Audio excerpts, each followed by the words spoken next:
Dear chefs, this is for you. They won't understand you. They won't. And I know this because I used to be on their side, stuck in a dead-end office, working a shitty job, making decent pay. My family and friends were convinced I'd lost my mind when I gleefully leaped into the unknown abyss of cooking. I suppose they thought it was a phase I'd soon grow out of. Could this be you? Maybe finishing high school and you're contemplating life in the kitchen. Or you're already in culinary school. Or maybe it's not you, but rather someone close to you. Whatever the circumstances, if you've gotten this far, I implore you to keep going. Chefs are a rare, often misunderstood breed, and if you're amongst the naysayers, I don't blame you. I really don't. However, if the smallest piece of you is debating life in the kitchen, or you've already taken that plunge finding yourself needing reassurance, you might find that here. There's also ample evidence to scare you away. There's plenty of that here as well. Just depends on the way your mind works, I suppose. Most will never know what it's like to make a living as a professional cook or chef, and that makes me smile. It's something of which I'm arrogantly proud. No, not because I think we're better than anyone else, but because of the fact that to be a really good cook or chef, it takes tremendous physical, mental, and emotional fortitude. Most people don't have nor appreciate the gifts we've been given, and this often includes our front-of-the-house counterparts. 7 days a week, we show up willing to get our asses kicked. We sign up for this in exchange for an opportunity to express ourselves through food. There's no such thing as weekends or holidays. Yeah, we might get a random Tuesday off, and we put in the proper dues and happen to be in cahoots with the chef. We just might have the good fortune of being exonerated from working the dreaded Sunday morning brunch shift. No one wants to work Sunday morning. We work longer days than just about anyone.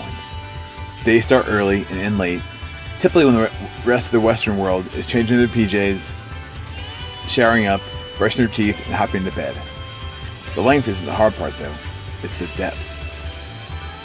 15 hours on your feet is grueling enough to scare away some fence straddlers, but on top of that, consider the kitchen atmosphere, where everything is either excruciatingly hot or sharp as hell.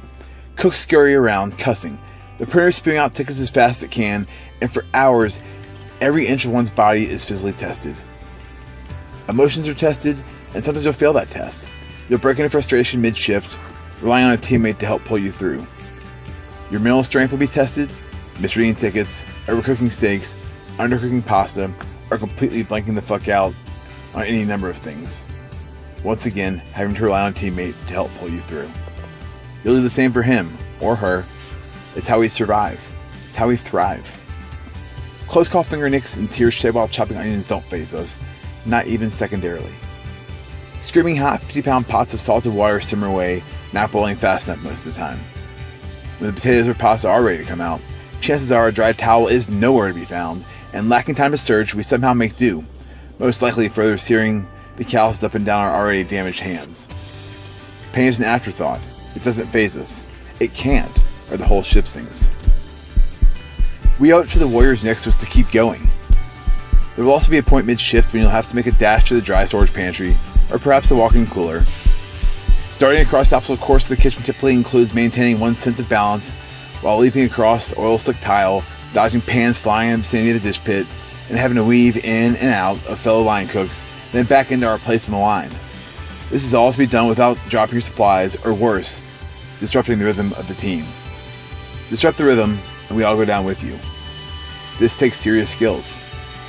To create the rhythm necessary for success in the kitchen line takes hours, and sometimes years, working together as a unit, in the trenches, slugging it out together.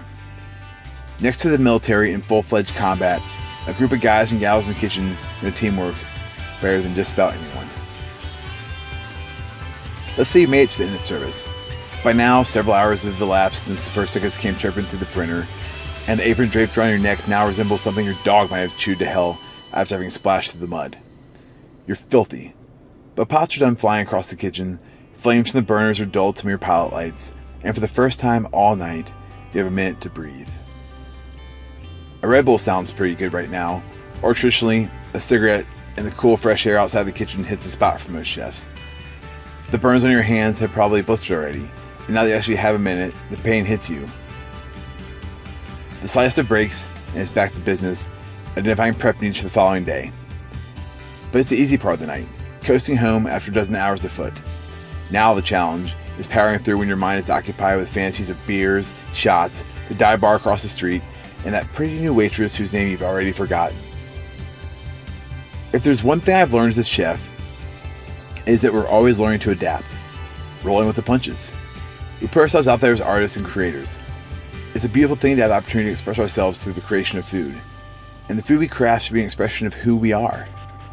What we create is just as much of how the world has shaped us as it is us shaping the way we see the world through our food. Unfortunately, most diners don't connect with our perspective. They want their food, their way, and yeah, it pisses us the hell off. Chances are, if you aren't a chef, this has been you before, and we have undoubtedly bitched about you to our fellow cooks. If you've ever put your work out into the world, you know how much it stings to have your work not appreciated as you intended. This is what keeps us up at night, asking ourselves, how could I have done it better? Or, what should I have done differently?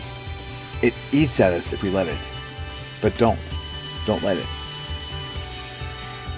Chances are your family and friends and virtually anyone close to you will be unsuccessful in understanding the life you've chosen for yourself.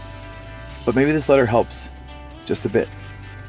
If so, they might understand why your mind is racing at 2 a.m. after a 400 cover Friday night, and why you can't celebrate Mother's Day brunch with the family. Perhaps now they might understand why every square inch of your body hurts most of the time, and how there really are no sick days in restaurants. They might understand why we settle for grossly underpaid wages, and hopefully they can read between the lines, and figure out why we bitch about our customers upon getting out of work every day. They might understand how the stress from our jobs might lead us to have a few cocktails, which might be followed by a few bad decisions. Above all, if nothing else, maybe they'll see that we can't imagine our lives any other way.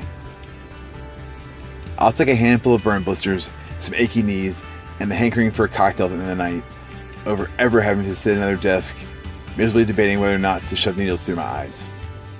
Living this life means we get to be creative. It means we get to showcase our skills in the heat of battle, feeling the adrenaline rush of sloshing through the trenches with the guys and girls to the left and to the right. These are the ones we're lucky to call teammates. It means we get to be creative with them and stand proud for something we believe in. We get to sleep with a certain peace of mind and wake in the following morning hungry for more. Even if it means suiting up for brunch every now and again. We get to make a difference in the lives of the people around us in the best way we know how. We get to make them happy, and we get to through food. So promise me this. Show up every day looking to make the most of it. Learn from the best, seek to be the best, and once you're on your way, teach others to be the best. This life won't be easy. It'll be damn hard. But it will be worth it. And in the end, you'll live the life of which you're proud, one that's yours, and doing so, you get to make the world taste a bit better in the process. So now, go cook your ass off. Chef Chris Hill.